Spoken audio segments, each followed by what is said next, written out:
and I have fun mixed media layout to share with you. I am using white 12 by 12 cardstock sheet, and I made myself like a stencil in the shape of a hill, and cut it out with a piece of masking tape. I have this super fun white tape from scrapbook.com that is 4 inches wide, so it's easy to use in this kind of projects. If you don't have tape like this, you can use a piece of paper, but you will have to keep it very still while applying ink. And I'm going to create kind of a sky and grass scene. And I'm using two Distress Oxide inks in blue color, Faded Jeans, and I think Broken China. Really don't remember, but I have those listed in the description and as a subtitles on the video. So I'm applying the color using a brush, but I'm not being very precise. I have those spots that that are lighter and those spots that are darker. I am not worried about it because it looks even more like a sky with clouds. And this is where I'm adding a faded jeans color, which is more like navy color. The colors on the video are not as that close to true colors because of the artificial lighting. It's not purple, it's more navy than it appears on the screen. And I'm applying the colors, trying to mix them in the middle, but as I said, I'm not being very precise. It will be my rainy sky, so that's why I use darker colors, because I am scrapbooking pictures of my kids playing in the rain. They put it out the umbrella over the sandpit, and they were just playing like it wasn't raining. So they had like a dry hats, but still were able to have fun during the rain. And I'm masking the blue part, and I will be applying the green on the bottom part of the layout. I'm using two Distress Oxide inks, Mauve Lawn and um, Rustic Wilderness, I think.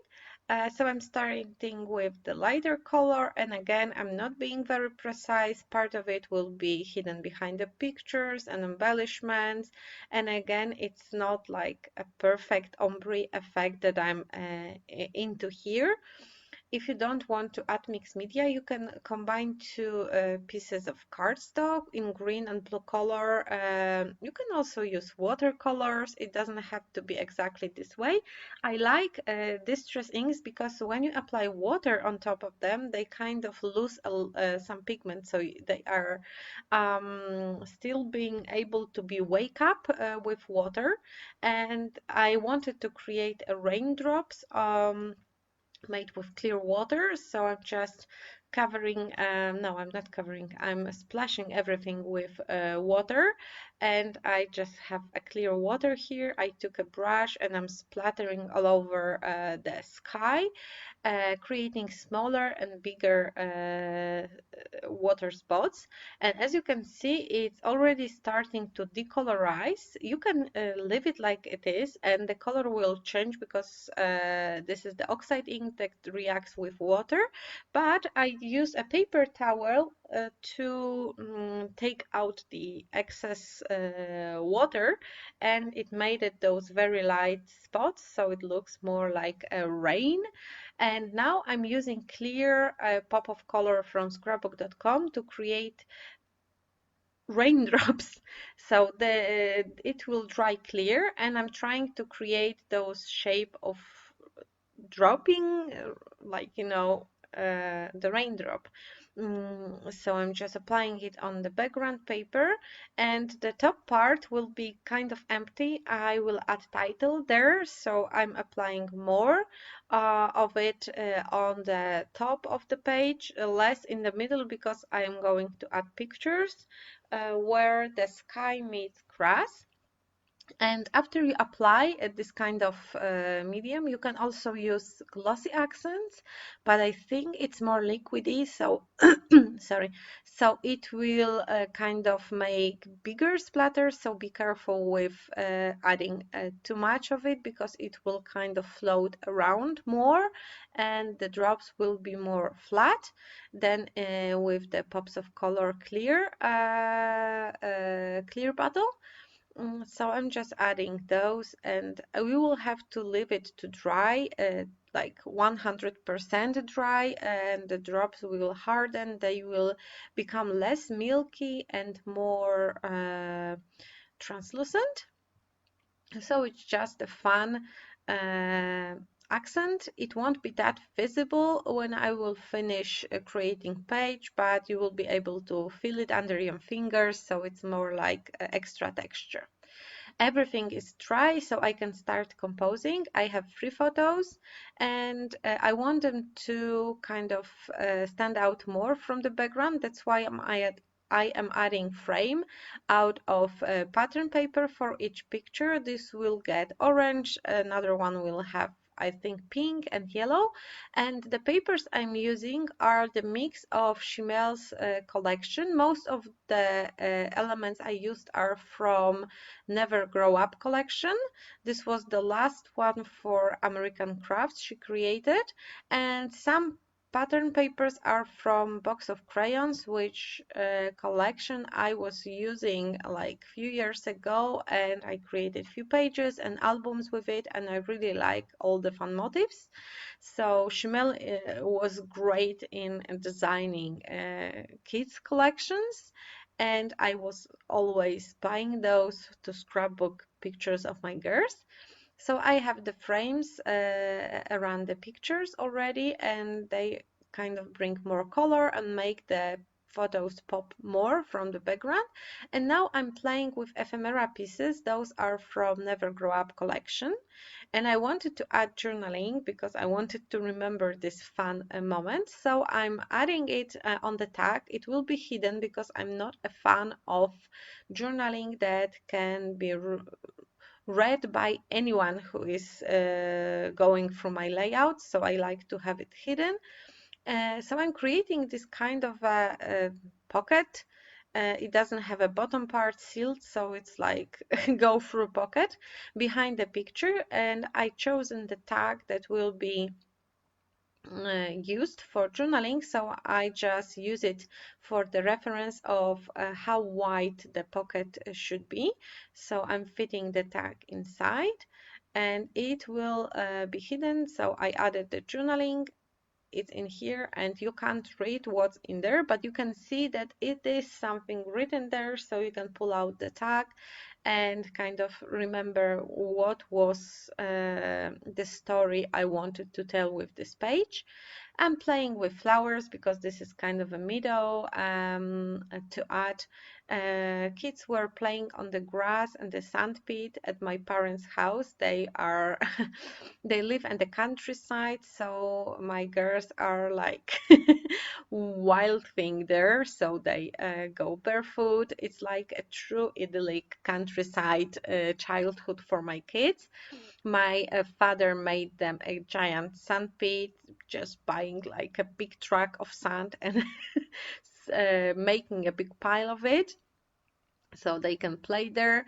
But it was a rainy day and they wanted to play so bad, so they took this beach umbrella and spreaded it over the sandpit so they could play under it, and they still were sort of dry, not soaking wet.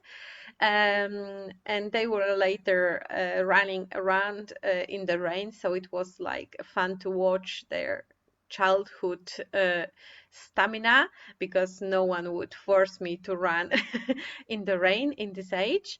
And like, remembering what is the childhood for. So I embellished the picture with flowers like a rainbow. I added some ants on the grass, And now I'm creating a title using a lot of half-used alphabets. Those are the mix of American Craft stickers, some Pink Fresh Studio puffy alpha stickers, and I'm trying to create each word of my title with different font, and I'm keeping it colorful. I don't remember, this one is from Box of Crayons, but the rest of the alphabets I'm not sure where which collection they are from. This is from Crate Paper line, but not all of those are from dedicated collections. Some of them are just you know, random pieces. So I will create no rain will stop us from having fun, and I'm not going like in the order of words. I'm just going through the alphabets and looking the letters that can create a word, and I'm deciding which one to use depending on the letters I have. So not all of the words are made with alphabet I wanted to use. I just needed to work with what I have. So I'm going through all the fonts, all the colors, and this is how I love creating the titles. I like longer titles and I like combining different fonts. I like it even better if I can use up letters from the alphabets that are almost gone. So I feel like I'm using it to the very last bit. And let's be honest, we always have those alphabets that have no vowels left, and for some I had two sets, so I can still spread it even more. I have few fun ways to cheat using some letters as others, and I think I will create a separate video about it because I think it will be helpful to all of you of how you can kind of spread the lifetime lifespan of your alphabet stickers. I'm almost done with the title, so no rain will stop us from having fun. And as you can see, I'm not gluing it firmly first. With stickers, you have to add extra glue because they will not stick to the background. They will fall out in time, so always add extra glue under the stickers.